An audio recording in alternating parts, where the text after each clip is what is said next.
Welcome to Just Ask George. I'm David Wolf, affiliate banker with BH Capital. I'm here with the founder and president of BH Capital, George Lovato Jr. This, we call this affectionately our Stupid Without a License story. It's brought to you by The Obstacle Course, which, of course, is your latest book. And tell us about the book, please. The Obstacle Course was written as a result of my very first experience. There's its own website, obstaclecoursebooks.com. My very first experience about building, running, and financing a company. And, of course, that led me into the business of structured finance. Right. Took the company public long before I was 30, built the 7th largest car rental company in the world.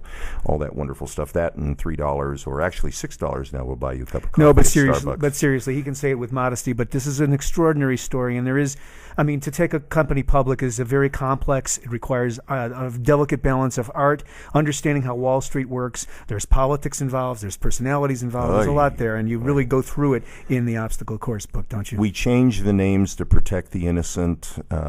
Some of the names are the names of the real people, but that, you know, writing is for most writers it's a cathartic experience. But for me, it was actually fun to go back and go through my old notes and journals and do all that stuff again. But writing has always been a passion of mine, even since my college days. But I'm going to stop there, and we're in the Stupid Without a License segment. Well, there's the segue, exactly. But I wanted you to talk a little bit about the book for those who may not be aware of it. So, George, the Stupid Without a License, the idea of it, business owners make stupid mistakes. What happens? The Stupid Without a License are 10 stories that I've compiled, and we're prepping to release this as an ebook coming up here very quickly. Excellent. Hopefully before the end of the year. And it's both stupid things that have happened to entrepreneurs along the way, caused by third parties, and of course, stupid things that they've done, decisions they've made, which, you know, and actions which they've taken, which made absolutely no sense. And actually, I'm thinking of making Stupid Without a License book 1 actually a series, because I've got so many Stupid Without a License stories. And these business owners or wannabe business owners, or maybe they were business owners, were making stupid decisions while they were your client or just before they were your client? At all different points At different points in stages, okay. Yeah, at all different points in time. Do you have a particular story you'd like to share for this segment? This one is one of my favorites. And Don White, my friend, compadre, author, soothsayer, guide, and best pal, was there on the ground at the time that this happened. And so what's really sort of good about it is this is one story where there were so many witnesses, and it is true. And any one of the witnesses to this day still shakes their head and can't believe what happened. This was a guy that had a very successful, uniquely positioned construction company, a lot of name brand clientele all over the country. He was building restaurants at breakneck speed. Mm-hmm. The bank that he had at that time was not meeting his needs. So hence I get called in, and the whole position at that point was, George, get us a new relationship and position so that we can grow this business, because the client was demanding more and more and more and more, and he had to bridge that gap. He had to finance that gap. Well, So we needed some time, obviously, to analyze the books, his capacity, what was currently on the books, what was going to be on the books, essentially what the calendar and horizon looked like. Sure.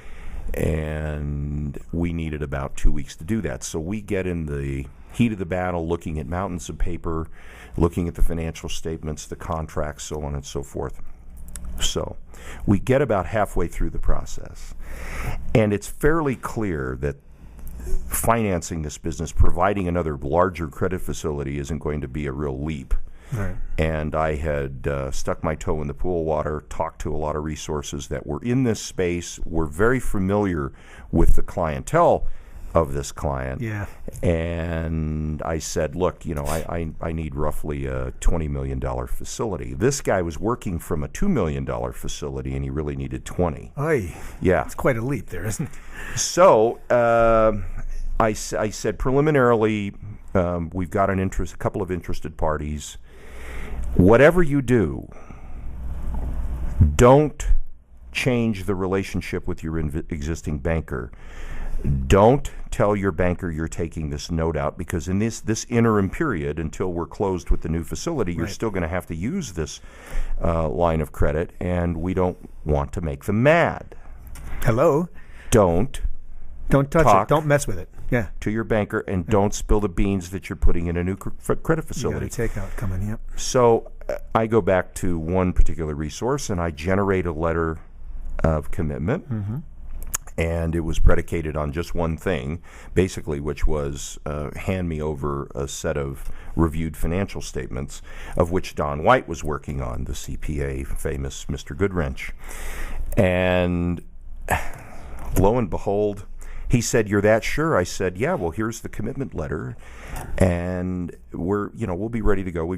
Don's got to complete the financial statements. We know you're profitable. We know it's going to work." He goes, "Okay, fine.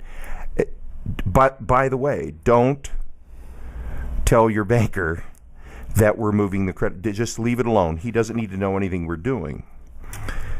So he reads the commitment letter. You could see moment by moment his chest was filling with enormous amount of air, and he was feeling very confident, and his head was swelling, and how great and wonderful he was. And so he leaves the building. Where does he go? He drives straight to the banker's office and walks into the banker's office unannounced and says, "I've got this commitment letter, and if you don't match it, I'm leaving." He's a good listener, isn't he? Oh my God. Needless to say, the banker looks at him and says, "Well, looks like you're leaving." Bye.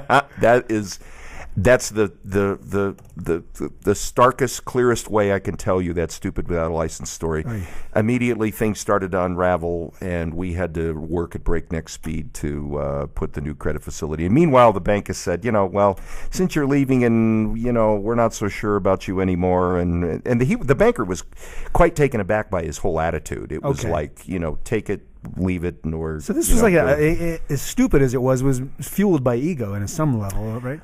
I had another client that had ADD, and it was Don White always would say, "It's hard keeping up with that guy," and we'll call him Sammy. And Sammy would change from subject to subject, and no matter what you told him, the 15 tangents would come out of the subject, and you'd wear so thin. And he used to say about this client, we'll call him Tommy, he said, "Tommy makes Sammy look like he's on tranquilizers." I mean, this guy, Woo! Yeah, he was unbelievable. So it was double up and catch up. Now, the lesson to be learned about stupid without a license is your banker needs to know everything but doesn't need to know everything, and particularly when you're going to change relationships, because that changes the entire complexion of how they view you, the risk they're going to take. Incidentally, the footnote to the story, the bank knew he needed more money. I had talked to the banker about 6 weeks after we had left the bank, and did they know he was looking? They did not know he was looking.